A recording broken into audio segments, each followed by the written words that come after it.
Aujourd'hui, nous avons préféré rencontrer l'ensemble des organes de presse du Sénégal dans le cadre de notre campagne de communication sur la protection des données à caractère personnel des enfants. Et ce projet, nous le menons à bien avec le PIPA-DHS au nom du ministère de la Femme, de la Famille et de la Protection des enfants. Ce programme aussi s'inscrit à un ancrage institutionnel au niveau de notre ministère, mais on le fait avec la Banque mondiale. C'est un projet de 42 milliards qui travaille dans le développement intégré des enfants. C'est à ce titre qu'on a jugé nécessaire aujourd'hui de regrouper l'ensemble des organes de presse du Sénégal qui sont nos partenaires, qui se trouvent être le quatrième pouvoir d'un État.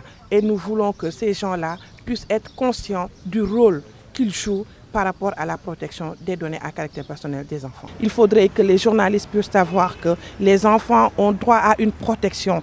Les enfants, surtout qui sont victimes de violences, plus particulièrement de viols ou de maltraitance, ces enfants-là ne doivent pas être exposés au nom du respect de leurs droits. Nous attendons à ce que les journalistes puissent prendre connaissance, puissent prendre conscience de leur rôle et du travail qu'ils doivent jouer pour que ces enfants-là puissent être protégés parce que ce sont leurs enfants. C'est une obligation pour moi, en tant qu'État du Sénégal, de rappeler ce qu'est un enfant, de rappeler ce qu'est les protections des données données à caractère personnel, de rappeler le cadre juridique, de rappeler les instruments juridiques que l'État du Sénégal a eu à ratifier, de rappeler ce qu'est le rôle d'un journaliste, au-delà de donner de l'information, de donner une information bonne, une information vraie, une information juste, mais surtout une information qui se trouve être en adéquation avec la loi qui est en cours. Et je pense que la CDP, la Commission de protection des données à caractère personnel, joue ce rôle très important. Mansour Sow tout à l'heure me parlait du dernier cas qui a été traité médiatiquement et maltraité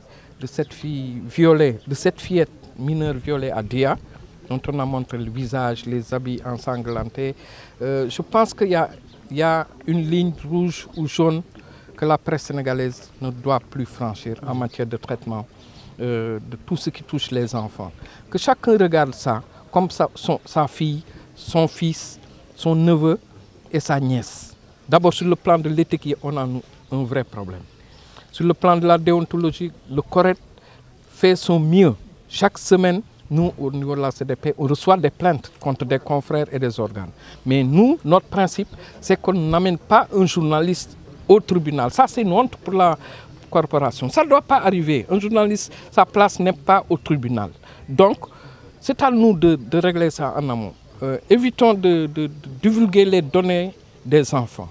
Les photos, les images, même décrire. Il y a des articles de presse écrits où on décrit par exemple le viol d'une enfant. C'est comme si le journaliste, le confrère, est en train même de revioler un peu la victime.